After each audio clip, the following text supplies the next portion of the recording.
Bonjour à tous et bienvenue sur Broderie Machine. Dans cette vidéo, vous allez apprendre à régler correctement la densité de vos broderies. Si vous créez vous-même vos motifs de broderie ou que vous avez la capacité de modifier les motifs que vous avez achetés ou téléchargés, il peut être très utile de vous intéresser au réglage de la densité. Non seulement vos broderies seront plus esthétiques, mais évidemment surtout le résultat sera beaucoup plus professionnel. Pour réaliser ce tuto, vous aurez besoin d'un tissu blanc, ici j'utilise de la feutrine, et de fil à broder noir.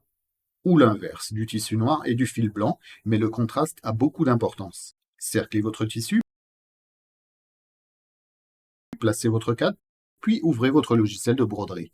Ici, je me sers de PU Design, mais la procédure est la même quel que soit votre logiciel de broderie. Créez un nouveau fichier de la taille du cadre que vous utilisez. Ici, c'est du 13 par 18, et dans ce fichier, vous créerez une douzaine de petits carrés. Donnez-leur un remplissage, un contour. Ici, je laisse en rouge, mais évidemment, je broderai avec le fil noir. Au premier de ces petits carrés, vous laisserez la densité de base affectée par votre logiciel. Ici, on est à 4,5 points par millimètre. Puis sur chaque autre carré, vous augmenterez la densité de 0,5.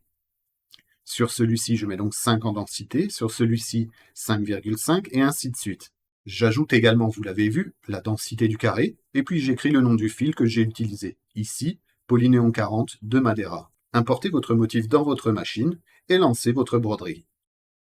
L'idéal est évidemment de faire le même test sur chaque marque différente de fil que vous possédez, mais aussi sur chaque type de fil différent, comme par exemple du fil métallisé, du fil mat, du fil phosphorescent, etc. Je vous conseille de vous munir d'un carnet et d'un stylo et d'y noter quels sont les réglages qui conviennent le mieux.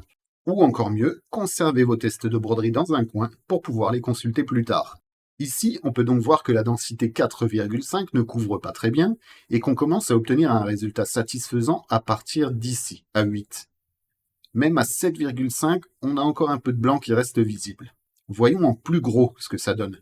Ici, on voit bien à 7,5 qu'on a encore quelques tout petits défauts, mais que le 8 couvre bien. Pareil pour les densités supérieures, évidemment. Une variante intéressante consiste à régler tous les carrés à la même densité, mais cette fois-ci de changer l'orientation des fils. Régler l'orientation du premier cube sur 90 degrés, puis changer l'orientation du cube suivant de 15 degrés, et ainsi de suite sur le reste des cubes.